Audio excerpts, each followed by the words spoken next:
Está no ar o programa Paideia. Além do tradicional Céu da Semana e do Clique Ciência, na coluna Mídia e Ciência a gente fala sobre a descoberta de mutações genéticas no vírus da febre amarela. A genética também é o tema da entrevista de hoje. A gente recebe aqui no estúdio Pedro Galete, professor titular do Departamento de Genética e Evolução da UFSCar, para uma conversa sobre genética da conservação e as suas pesquisas na área com peixes e mamíferos. A gente volta já.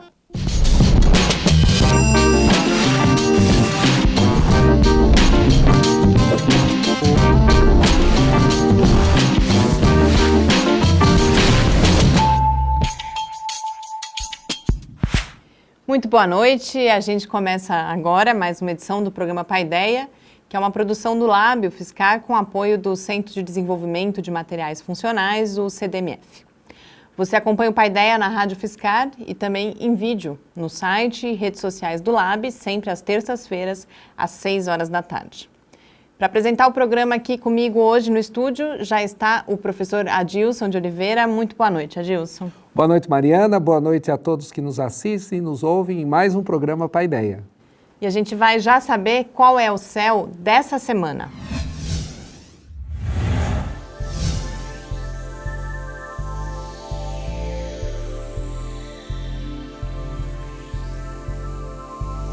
No início da noite, podemos observar o planeta Marte no horizonte oeste, na constelação de Touro.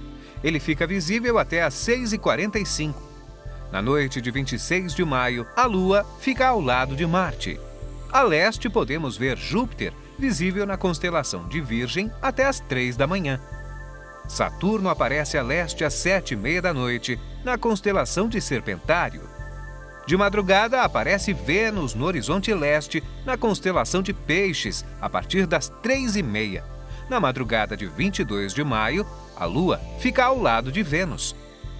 Antes de amanhecer, dá para ver Mercúrio no horizonte leste, visível a partir das 5 da manhã, na constelação de Áries. Na manhã de 24 de maio, a Lua fica ao lado de Mercúrio. Olá! O programa de hoje completa a nossa série de episódios sobre constelações que representam criaturas marinhas. Vamos falar do Capricórnio, um ser mitológico, metade peixe, metade cabra. Essa estranha representação é encontrada em diversas culturas antigas, como sumérios e babilônios. Na mitologia grega, a constelação representa Pan, o deus do campo. Capricórnio é a menor das constelações do zodíaco. No passado, abrigava a posição do solstício de dezembro, que marca o início do verão no hemisfério sul e do inverno no hemisfério norte. Por causa disso, o paralelo tropical do hemisfério sul é chamado de Trópico de Capricórnio. Essa é uma constelação de estrelas de baixo brilho. A estrela mais brilhante é Deneb al-Jed, nome que em árabe significa cauda do bode. Capricórnio possui um grande número de objetos de céu profundo, mas esses não são muito conhecidos entre os astrônomos amadores. O mais famoso é o aglomerado globular Messier 30. Outro objeto interessante nessa constelação é o grupo compacto de galáxias HCG 87. Ele está presente na lista de grupos de galáxias levantada pelo astrônomo Paul Higson na década de 80. HCG 87 abriga 4 galáxias espirais, confinadas em um pequeno volume e que interagem entre si.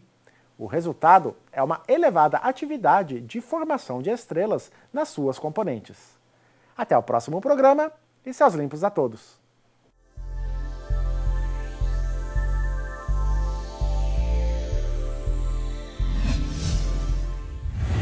Estamos de volta aqui no Paideia, como a gente viu no Céu da Semana, encerrando um ciclo aí, que a gente falou dessas regiões aquáticas do céu. E muito curioso que nesse programa a gente fala de uma coisa que nos é muito familiar, que é o Trópico de Capricórnio, né, Adilson? Exatamente. Todo mundo que vai para São Paulo, vai até para Sorocaba, acaba cruzando um trechinho da estrada onde está indicada uma placa que passa o Trópico de Capricórnio, né? Como foi mostrado no vídeo, nesse dia o Sol, né, marca o início do verão do hemisfério sul e o Sol ele bate exatamente a pino nessa latitude, então por isso que ele é marcado. Mas o interessante dessa história do Trópico Capricórnio foi aquilo que o Gustavo observou no vídeo, né? Antigamente o Sol estava na frente da constelação de Capricórnio nessa data que era o início do verão. Isso não acontece mais hoje porque você tem um movimento que a Terra faz a cada cerca de 25 mil anos do seu eixo de rotação fazer uma volta completa, né? Isso a gente chama de precessão dos equinócios, quando tem essa mudança desse movimento. Então faz com que o céu modifique dessa maneira. E aí, como eu sempre costumo dizer, muitas vezes as pessoas usam essas questões para a questão astrológica, né?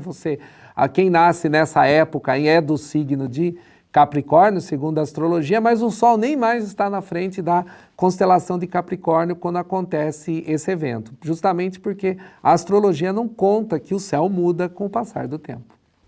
E é interessante, me parece que essa relação entre a posição, né, das constelações, das estrelas e essas coordenadas marca algo que a gente já falou várias vezes aqui, que era a importância da observação do céu no passado para navegação, para localização mesmo, né? Exatamente, e principalmente para a agricultura, né? O grande estudo do céu estava justamente marcado no início das constelações, né? Perdão, do início das estações, marcadas justamente pela passagem do Sol na frente de determinadas constelações. Isso era fundamental para quando você fosse fazer uma plantação, quando você fosse iniciar uma cultura. Então, o conhecimento do céu, ele sempre foi associado como um marcador de tempo, né? O movimento das estrelas, o movimento do Sol e das luas, né? Eu acho que é bastante interessante isso.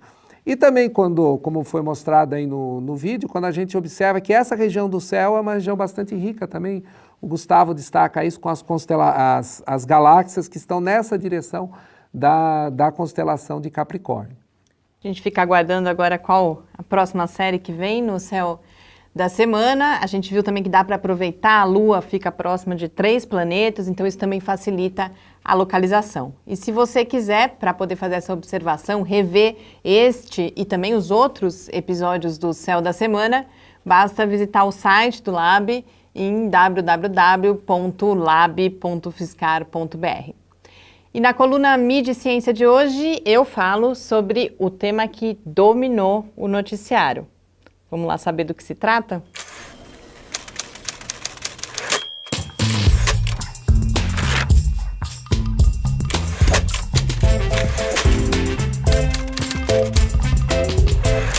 Não fui exatamente eu que escolhi a minha pauta para hoje. A verdade é que ia ser muito difícil a gente falar de outro assunto por aqui. Não, o tema da coluna não é a política nacional. No noticiário de ciência, o destaque da semana surgiu já na segunda-feira, dia 15, quando a Fiocruz publicou um estudo sobre o sequenciamento do genoma do vírus da febre amarela. Todos os principais veículos de comunicação deram a notícia. O sequenciamento foi feito a partir de amostras retiradas de 2 macacos. Foram identificadas 8 variações em sequências genéticas, sendo 7 em proteínas envolvidas na replicação viral. Esse resultado pode ser uma explicação para este ser o surto mais severo das últimas décadas, segundo os responsáveis pelo estudo, caso essas mutações tenham tornado o vírus mais apto a se difundir rapidamente. Atenção ao pode ser uma explicação. Os pesquisadores destacaram que outras pesquisas serão fundamentais à compreensão do real significado dessas primeiras descobertas. Não se sabe, por exemplo, se essas mutações são específicas dos micro-organismos envolvidos no surto atual, ou se já existem há mais tempo. Também não são conhecidas ainda as implicações para a saúde pública.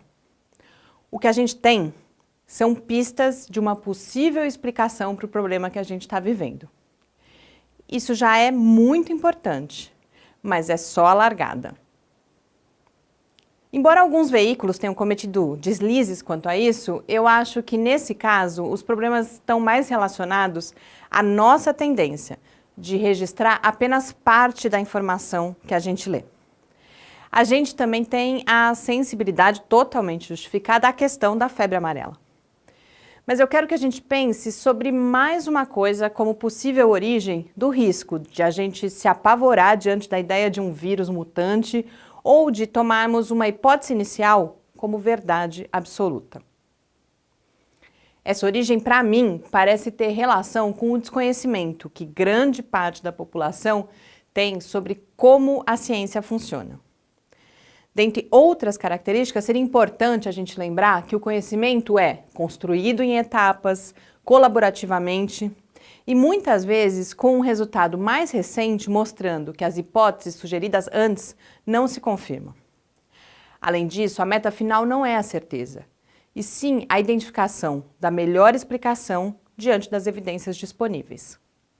O que a gente tem agora, nesse caso da febre amarela, é uma pista que desencadeia e justifica uma determinada linha de investigação. Essa linha pode ser desenvolvida simultaneamente a outras, com mais ou menos sucesso. E isso não é um problema ou uma falha.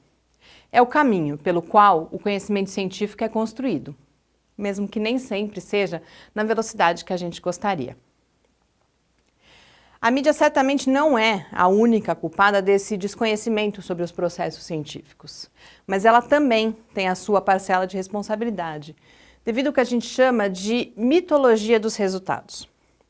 A mitologia dos resultados é a tendência da mídia de noticiar apenas os resultados da pesquisa científica. Ela, em geral, não dá atenção aos processos, aos métodos, instrumentos, controvérsias, dificuldades. É como se esses resultados surgissem de repente, de mentes geniais que, quase sem querer, encontram as respostas para as nossas questões mais importantes. Por isso, para que a gente tenha mais elementos para compreender a questão da febre amarela, a minha dica de leitura dessa semana é o artigo original, publicado na revista Memórias do Instituto Oswaldo Cruz. Mas se a sua disposição não for tão grande, eu sugiro a notícia publicada no site da Fiocruz, que é uma das mais completas dentre as notícias que eu li.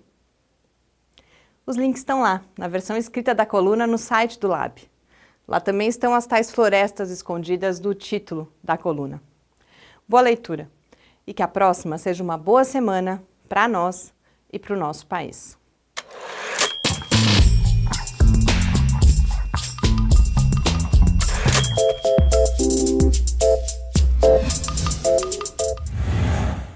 A gente volta aqui no Paideia e eu queria contar um pouco o que me instigou a fazer essa coluna, além do assunto ter realmente dominado o noticiário de ciência a partir do momento em que o estudo foi publicado.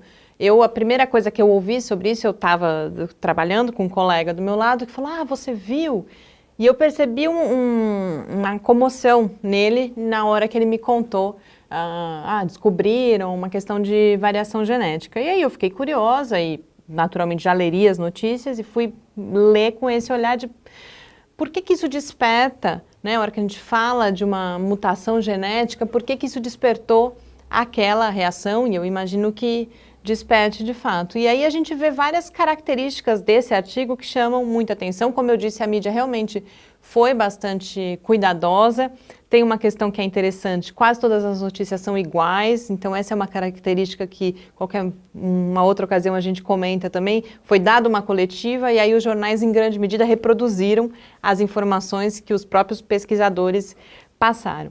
Mas a gente tem, é um resultado bastante inicial, ele é importante, mas ele é bastante inicial. Os pesquisadores falam o tempo inteiro que eles não sabem se esse vírus, se essa mutação aconteceu só agora, então pode ter acontecido antes, ou seja, aí não explicaria necessariamente o surto.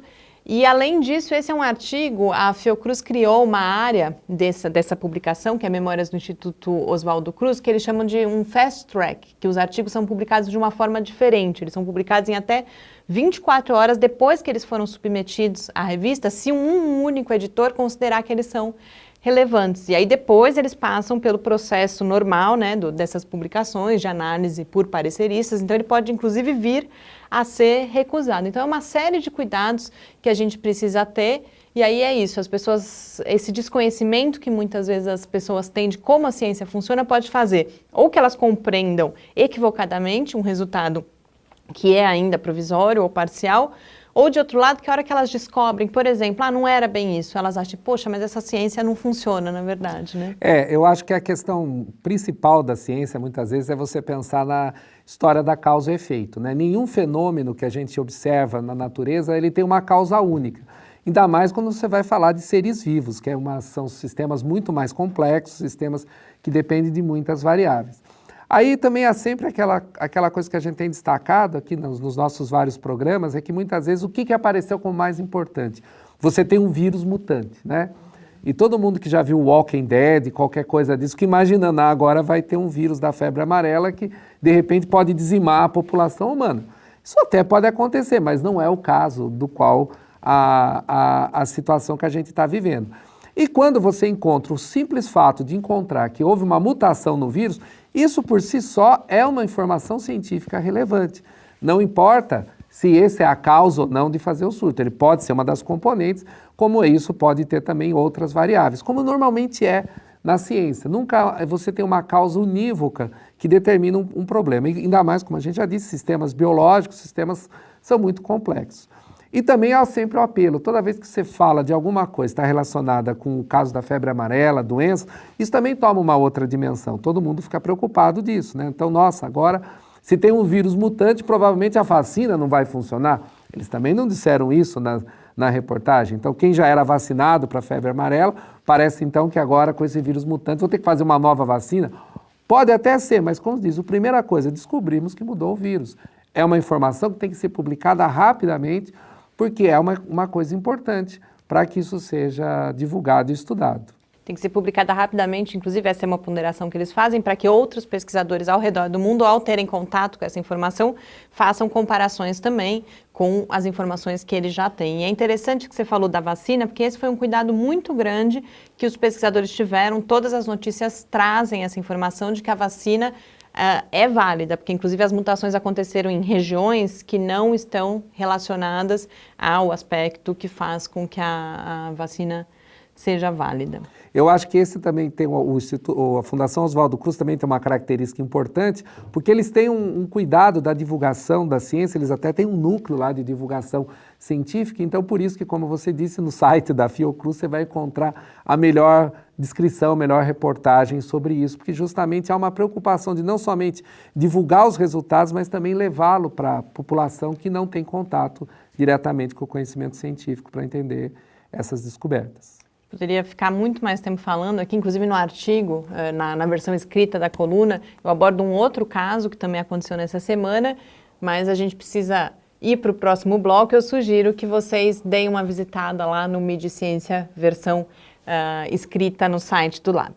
E para a gente encerrar esse primeiro bloco do programa, a gente vai conhecer a pesquisa realizada pela professora do Departamento de Engenharia Química da UFSCar, Gabriela Cantarelli Lopes. E em seguida a gente volta para a entrevista aqui no nosso estúdio com o professor Pedro Manuel Galetti Júnior, que é professor titular do Departamento de Genética e Evolução da UFSCar. Fique com a gente.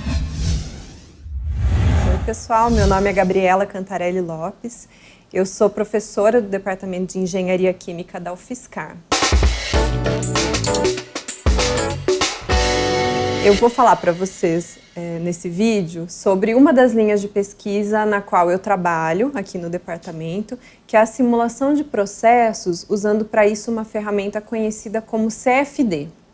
Então, CFD é a sigla para Computational Fluid Dynamics. Ela é o estudo da dinâmica, do escoamento de fluidos, que podem ser gases ou líquidos, usando para isso recursos computacionais. O CFD, ele parte de equações que são majoritariamente fenomenológicas e diferenciais. Então, se você integra essas equações num domínio de cálculo, faz uma integração numérica dessas equações, é possível predizer características locais do escoamento, parâmetros locais desse escoamento. Então, com isso, é possível se verificar regiões daquele equipamento em que haja algum problema, como, por exemplo, uma região que tenha uma mistura ruim, uma região de estagnação, e essa região, uma vez identificada, pode ser corrigida. Então, você pode fazer alterações no projeto, nas características geométricas do seu equipamento, ou então nas condições operacionais, de forma a tentar corrigir essa falha, esse problema. ou até mesmo tentar otimizar, tentar melhorar o processo em questão. Um dos estudos, um projeto que está inclusive em vigência, diz respeito à filtração de gases. Então, na filtração de gases, primeiramente, a gente inicia o estudo fazendo imagens em microscópio eletrônico do meio filtrante, que pode ser, por exemplo, um tecido.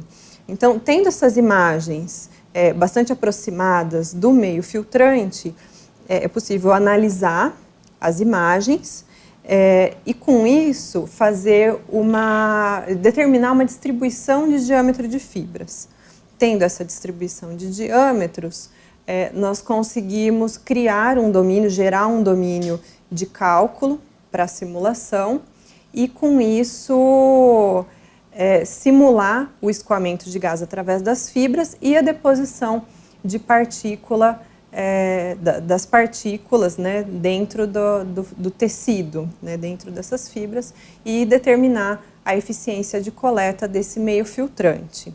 Um outro estudo muito interessante que foi feito atualmente foi sobre o estudo de caixas de descarga, né, de vasos sanitários. Então, a gente propôs diferentes formatos de caixas de descarga e tentou, com isso, aumentar a energia cinética da água na saída dessas caixas, né? E a gente partiu do pressuposto que, aumentando a energia cinética na saída das caixas, a gente conseguiria reduzir a quantidade de água que deve ser usada, né, na descarga para ter um mesmo efeito do que uma caixa comum. Então, com isso, nós conseguimos sugerir um formato de caixa d'água, de caixa de descarga, que proporcionasse essa característica que a gente considera como favorável. Outro estudo muito interessante, que também não tem a ver com processo industrial, com equipamento industrial, é o estudo que foi feito sobre deposição de partículas no trato respiratório humano. Nós verificamos também aquela recomendação médica de pessoas que usam broncodilatadores, né, aquela bombinha. Então, a pessoa que usa o broncodilatador, a recomendação que se dá, né, para essa pessoa é de que, depois de inspirar, né, o medicamento, deve-se suspender a respiração por alguns segundos para só depois exalar o ar. Então, nós verificamos o porquê disso, né, através de simulações de CFD. Então, esse outro vídeo que está sendo mostrado agora, ele mostra o momento da inspiração das partículas e embaixo vocês veem a pessoa que imediatamente após inspirar as partículas, ela expirou, e do outro lado, a pessoa inspirando as partículas e segurando, prendendo a respiração por alguns segundos antes de exalar o ar. Então, vocês podem reparar que quando você tem aí o que a gente chamou de suspensão da respiração, existe uma coleta de partículas muito maior do que quando você exala o ar logo após a inspiração. Então, uma maior retenção de partículas, nesse caso, é desejável, uma vez que para o medicamento agir, ele precisa ser coletado no trato respiratório, no pulmão. Resumindo, as ferramentas de CFD elas podem ser usadas para uma infinidade de processos, para simular uma infinidade de coisas que envolvam o escoamento de fluidos. Eu mostrei apenas algumas, né, aí para vocês, e o objetivo é sempre esse: melhorar um processo, ou então simplesmente visualizar, né, entender como é o escoamento num determinado processo, seja ele industrial ou não.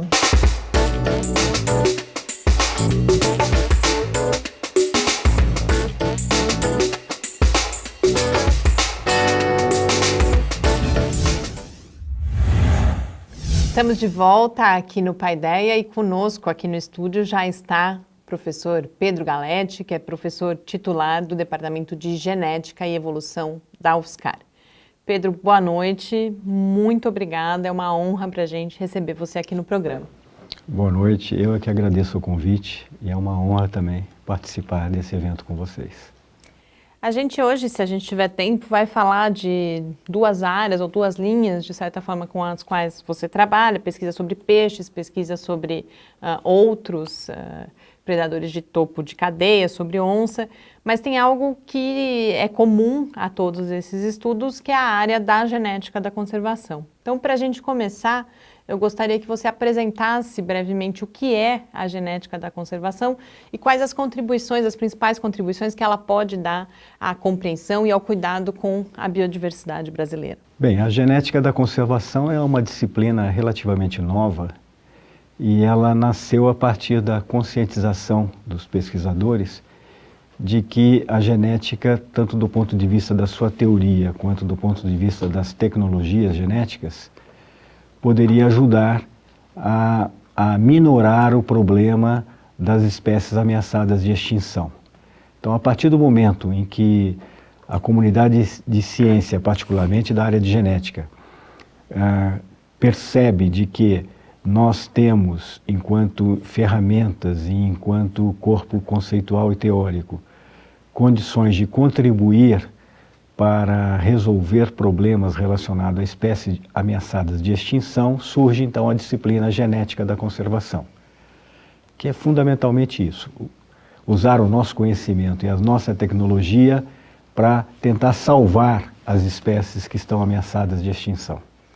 E como? Que tipo de conhecimento a genética, ou alguns exemplos de que tipo de conhecimento a genética da conservação produz e como que isso pode ser usado, por exemplo, para as políticas, para planejar ações de conservação das espécies?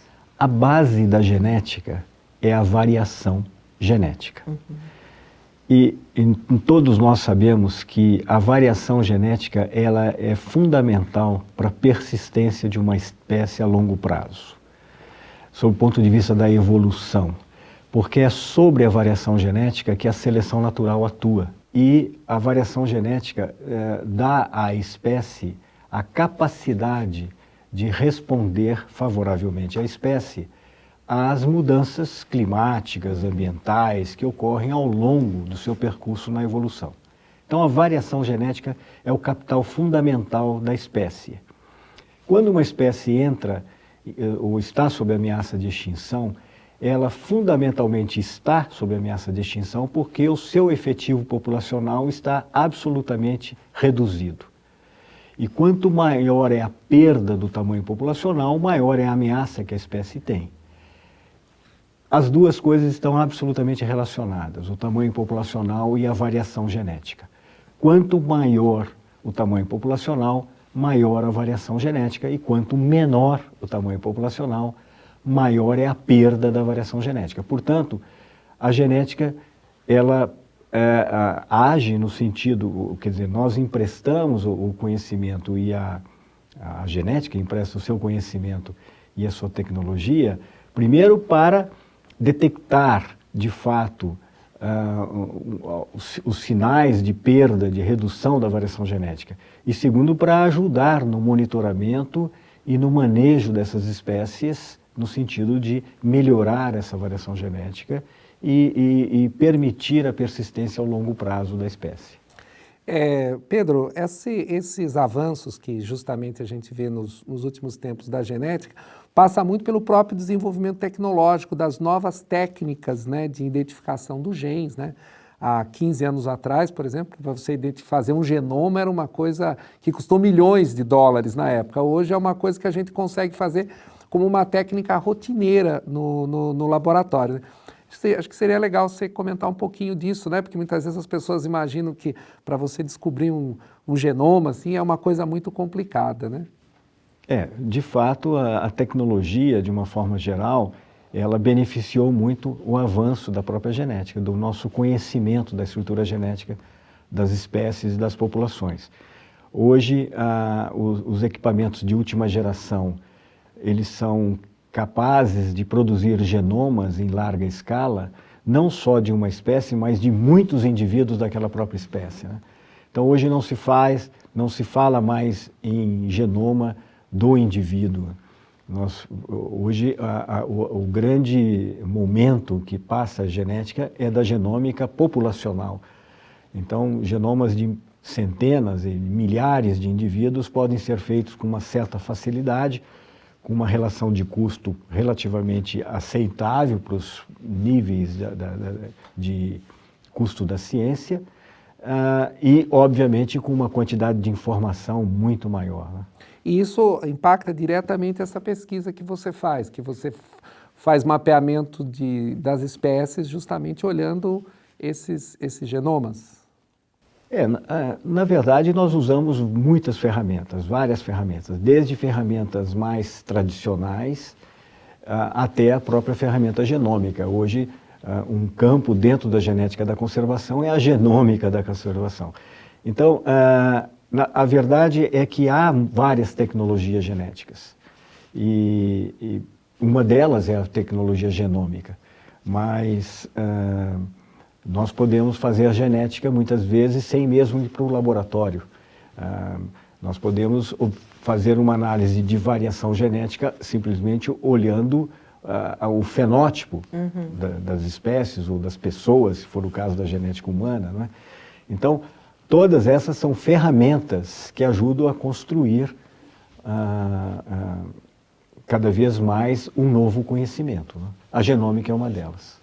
Na sua fala inicial, Pedro, eu consigo ver uma ênfase, compreender a parte do diagnóstico, né? Então, se essas populações, como que está a variação e, portanto, quão aptas elas estão, por exemplo, a sobreviver. Mas depois, em seguida, você fala do manejo, da contribuição que é possível dar ao manejo. É possível, portanto, na hora que você faz esses diagnósticos, a genética da conservação pode contribuir também como intervenção para melhorar aquela situação? Sim. Eu acho que esse é um grande objetivo, não é parar no diagnóstico. As consequências genéticas associadas à redução do tamanho populacional, que estes sim estão associados à ameaça à espécie, as consequências genéticas, elas se dão basicamente em duas vertentes. A primeira delas é a perda da variação genética. Então existem... e essa perda, de forma muito interessante, ela ocorre absolutamente ao acaso. Porque quando você reduz o tamanho populacional, essa redução ela é aleatória. Acontece alguma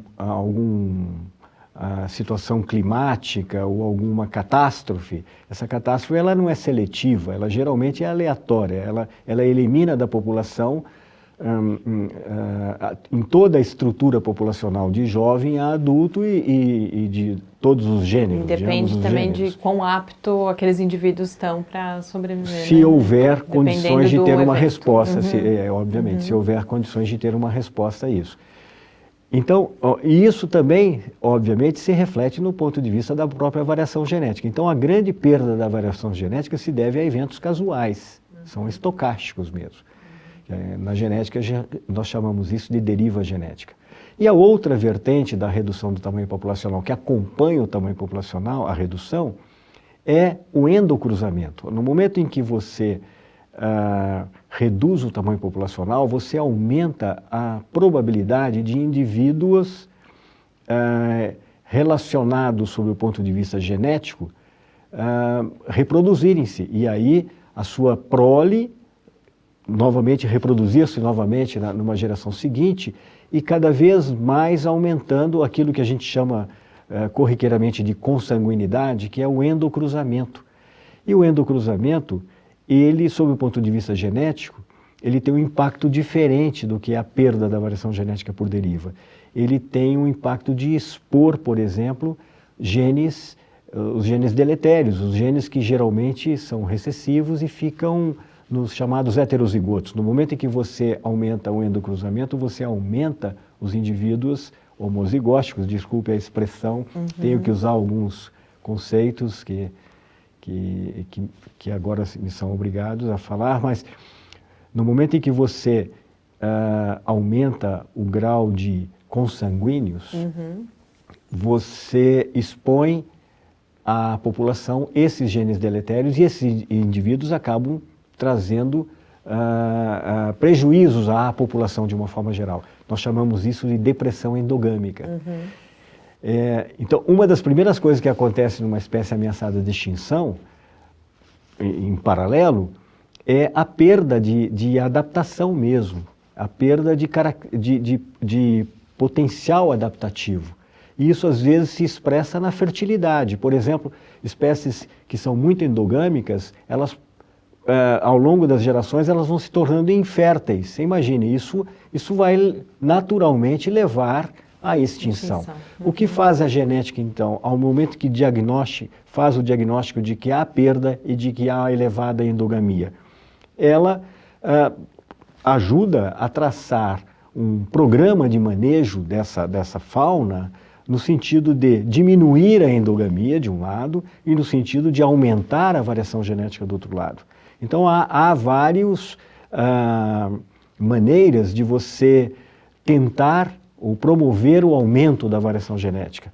São táticas de manejo que você pode usar para aumentar. Do outro lado, há outras táticas de manejo para você aumentar ou minimizar o efeito de endogamia e da depressão endogâmica.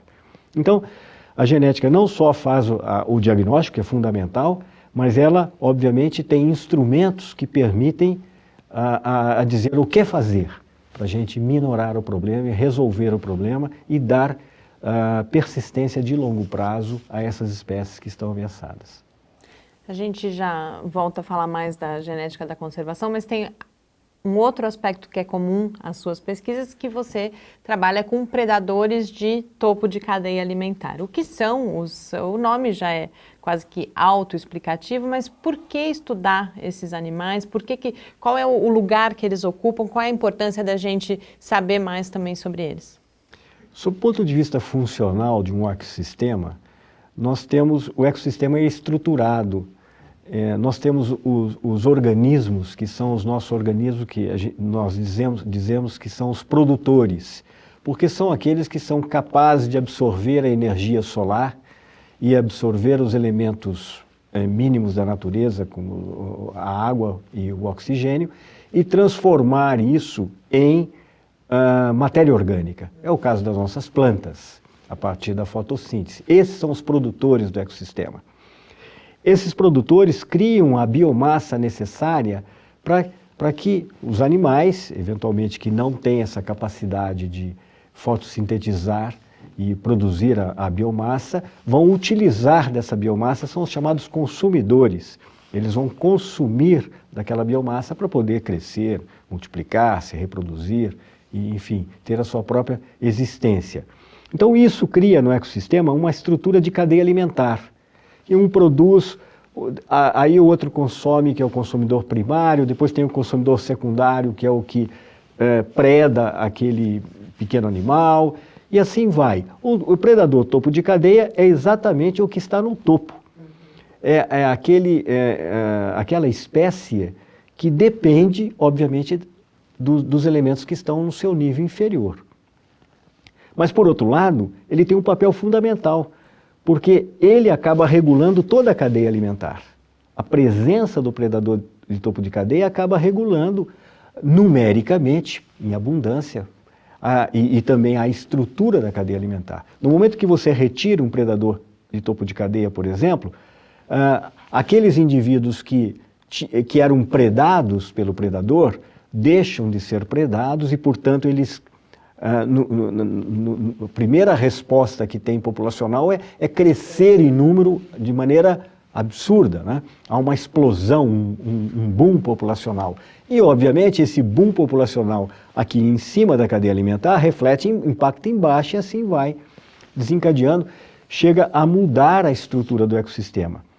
Sem contar que não só existe a relação de cadeia alimentar, mas o ecossistema, na verdade, nós temos uma grande rede de interações entre espécies. As espécies não interagem só porque uma come a outra, se alimenta de outra.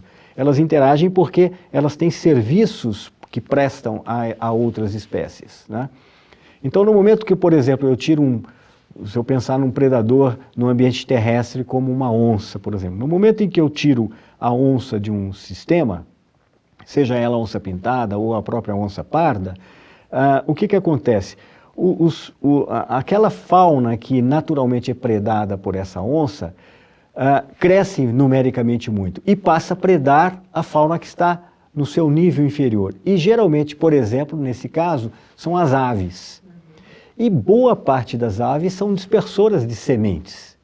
Portanto, no momento que você tira uma onça, você, por exemplo, há um boom de um outro felino, como é o caso da jaguatirica, por exemplo, ou como é o caso de um outro, enfim, de um cachorro do mato, que são naturalmente predadores de aves. Se eles aumentam muito em número, eles vão predar muito mais. E aí eu vou mudar a estrutura da comunidade, não por uma relação simplesmente de predação, mas porque eu estou eliminando as aves, por exemplo, que dispersariam sementes. E aí muda toda a paisagem, vegetação, a estrutura daquele ecossistema. Então, as relações são muito complexas e elas estão realmente em redes de interações. E qualquer elemento dessa rede que você perde, você modifica, você tem um impacto grande. E como isso é o que a gente, como você até mesmo disse, é um sistema complexo, um sistema de muitas variáveis, existe alguma é possível a gente perceber uma correlação? Olha, se eu remover X onças de um certo ecossistema, é possível imaginar, quantificar o impacto que eu tenho disso? Ou pelo menos uma estimativa? Por exemplo, quando a gente fala assim, removi uma onça de um sistema, né, dependendo da área, dependendo do onde ela está, quanto que isso gera de impacto, né? Porque muitas vezes a gente não imagina que, como ainda há pessoas que caçam onças, etc., simplesmente por esporte, não sabe qual é o tamanho do impacto que está promovendo de um único animal. Por exemplo, não sei se isso é quantitativo assim, ou pelo menos qualitativamente a gente poderia imaginar o que representa quando eu vou lá e, por brincadeira, uma brincadeira de mau gosto, eu vou lá e mato uma onça de um sistema. Olha, é possível que haja alguns modelos matemáticos, estatísticos que permitam esse tipo de simulação. O que os pesquisadores, os ecólogos, fazem hoje geralmente é tratar com a presença e a ausência do animal. Então, porque, obviamente, o efeito da ausência é mais detectável. Agora, é possível que nesse percurso entre presença e ausência você possa desenvolver algoritmos que lhe permitam identificar o impacto sob o ponto de vista quantitativo. Eu desconheço um algoritmo agora que pudesse ser utilizado para isso, por exemplo, retirar um indivíduo, mas retirar uma espécie, sim. Aí isso é o tipo de modelagem, de simulação que é feito pelos ecólogos em geral, que trabalham com questões de ecossistemas e de interações entre espécies. Pedro, você participou de um Clique Ciência em 2014 e lá você falava das pesquisas, inclusive com as onças, e aí chegava, ao final, destacava muito como cada vez mais percebia a relevância de preservação dos hábitats, para que esses animais, então, e para que não houvesse todo esse distúrbio. E falava da importância do papel desse conhecimento científico chegar até os nossos gestores, até as lideranças políticas, para que houvesse políticas, portanto, de conservação. Nesse momento, cada vez mais, a gente já comentou aqui no programa, inclusive recentemente, estão em riscos legislações ambientais importantes. Então, a gente tem a lei do licenciamento, agora recentemente, essa semana, saiu um estudo e um alerta da WWF sobre mudanças na caracterização das unidades de conservação federais. Como que está esse fluxo de conhecimento científico e gestão nessa área? Por que a gente tem, por exemplo, nesse momento, esses riscos, mas principalmente assim, está chegando esse conhecimento, não está chegando? Como que você avalia essa relação entre o conhecimento científico e a formulação de políticas ambientais no Brasil atualmente?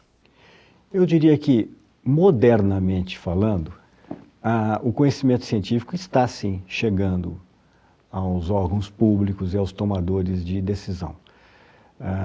Eu acho que seria, talvez, se num passado muito longínquo, essa comunicação entre a ciência e os tomadores de decisão era mais difícil, agora com toda essa facilidade de comunicação, com uma participação muito mais efetiva que os pesquisadores têm tido no cenário, inclusive na própria mídia, né?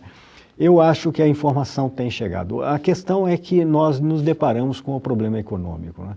Então, infelizmente, essas atitudes, como a revisão da lei do licenciamento, a própria revisão das leis dos parques estaduais e nacionais, como foi o Código Florestal e como tantas outras acontecem no dia a dia, elas têm uma motivação econômica que predomina. Infelizmente, e isso não é uma coisa absolutamente localizada, né? Não é localizada em nosso país, apesar de nós sermos promotores desse tipo de atitude, mas a gente vê que os pesquisadores estão sempre na luta, sob o ponto de vista internacional, inclusive, o que está acontecendo hoje nos Estados Unidos com a política americana, com toda essa mudança de comportamento que aparentemente vai a cada vez mais privilegiar o capital e em detrimento dos recursos naturais, né? É aquela visão exploratória dos recursos que são inesgotáveis, quando na verdade eles não são inesgotáveis, né? Nós estamos vendo que tudo é esgotável e cada vez estamos esgotando mais rapidamente. Mas infelizmente aí eu reputaria as pressões econômicas e que ainda nós, enquanto sociedade, não sabemos ainda dialogar, ou no mínimo não temos ainda um espaço adequado para vencer esse tipo de comportamento, esse tipo de proposta. Então eu diria o seguinte, há vários órgãos públicos que têm inclusive pesquisadores, eu vou me tratar agora, tratar especificamente relacionado à biodiversidade. Nós temos um sistema público relacionado ao Ministério do Meio Ambiente, que é um sistema de pesquisa muito importante, que está hoje no Instituto Chico Mendes, o ICMBio. O pessoal faz um trabalho muito importante e faz um trabalho muito próximo da academia. Então, muitos dos nossos trabalhos feitos aqui na universidade ou em universidades de colegas parceiros têm uma repercussão com esses colegas pesquisadores também desses institutos, que também são bravos lutadores para que essas políticas públicas sejam implementadas. A questão é que, na hora do troco, na hora de trocar efetivamente, a lei acaba dando privilégios ao capital, que muitas vezes é um privilégio imediatista, a maior parte das vezes, porque seguramente nós ganharíamos, mesmo sob o ponto de vista de capital, muito mais se pensássemos na conservação como um bem realmente necessário. O patrimônio da biodiversidade é muito maior do que qualquer usininha que vai se fazer aí num benefício de 20 anos.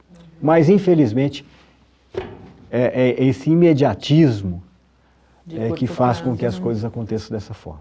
Eu acho que então um ponto fundamental é justamente a gente levar para todas as pessoas a importância que estudos desse tipo têm. Eu acho que isso é um ponto fundamental para a gente avançar nisso, porque somente quando a gente faz uma pressão conscientizando as pessoas sobre a importância de, por exemplo, saber preservar que determinado animal no ambiente, não é só porque ele vai extinguir, mas é porque aquele animal vai impactar toda uma cadeia enorme. Isso vai refletir na própria questão da sobrevivência humana. Eu acho que esse é um aspecto importante. Uma hora a gente vai acabar sendo o nosso próprio, vai limitar a nossa própria existência, influindo diretamente nos ecossistemas. As pessoas, não como você mesmo disse, tem essa visão imediatista, não percebe que algumas coisas que a gente faz hoje, que parece que não tem impacto, numa escala de tempo maior, pode sim levar, inclusive, à própria extinção da humanidade. Só antes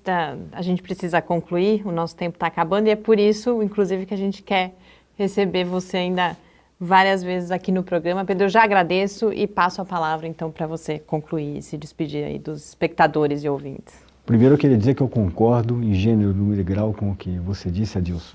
É isso mesmo. Eu acho que a gente precisa continuar, e vocês estão fazendo um papel maravilhoso com isso.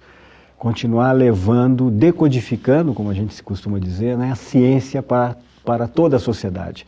Se a gente tiver uma sociedade mais científica, com conhecimento científico apropriado, possivelmente a gente vai conseguir a longo prazo mudar um pouco essa história dessas mudanças políticas que a gente vê por aí.